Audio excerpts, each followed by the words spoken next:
There are so many reasons to be excited about gaming in June. To begin, there's E3, the event that'll dictate our gaming wishlist for the next 12 months and beyond. Then there are 2 arcade racing games out this month, both looking extremely positive as of now.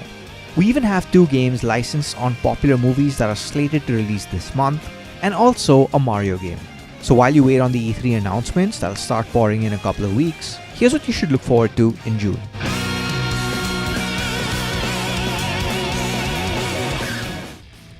Racing games are getting bigger, more realistic, and even more social.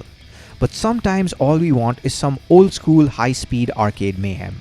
Since Burnout and MotorStorm aren't a thing anymore, we do have their spiritual successor coming in early June in the form of Onrush. From the House of Codemasters comes a brand new racing game that's half part speed and half part action.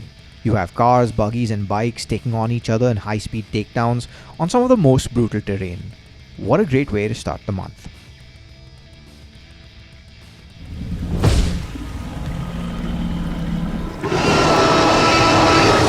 What could go wrong by opening a theme park with real dinosaurs? Well, if 4 movies based on the Jurassic Park franchise has taught us anything, it's just about everything. That said, if you're bored managing the lives of harmless Sims or creating theme parks where the most dangerous thing that can happen is a projectile hurling through the air, maybe managing a dinosaur park is just the adventure you need.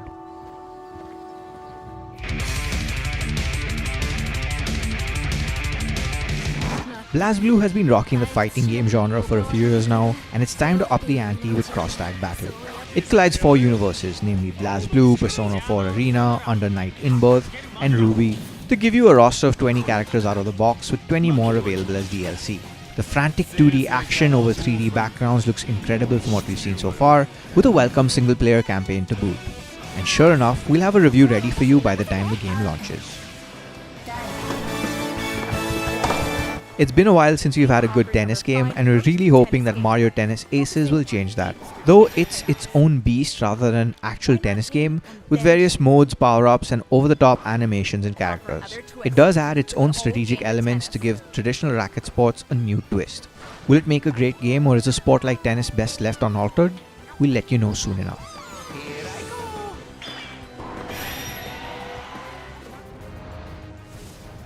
We all know what to expect from LEGO games now, but that doesn't make them any less fun. Sure, they're not pushing the envelope in terms of graphics or gameplay, but they're still quite fun to play as a family. LEGO The Incredibles does just that by bringing you storylines from the original Incredibles as well as the upcoming sequel, giving you enough scenarios and playable characters to give you a lot back to go into.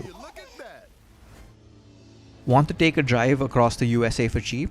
Well, that's not exactly what the USP of the Crew 2 is, but it does offer you that in case you need to. Taking open world to a new level by giving you the entire United States, at least a miniaturized version of it, as your racing arena and letting you traverse through land, sea and air, it's a pretty ambitious undertaking. Is the second time the charm for Ubisoft's arcade racer? Our playthrough of the beta leads us to believe that it just might. The best single-player first-person shooter of 2017 is pulling out all the stops and making its way to the Switch this month, which makes us wonder about the horsepower that Nintendo's console packs. Sure, it's going to be running at 30 FPS and may have a few graphical compromises, but the gameplay is promised to still be as rock-solid as it was when it first released last year. There's even motion control support to make dual weapon wielding more fun. Will this open the floodgates of AAA shooters on the Switch? Only if it manages to repeat the magic of Doom.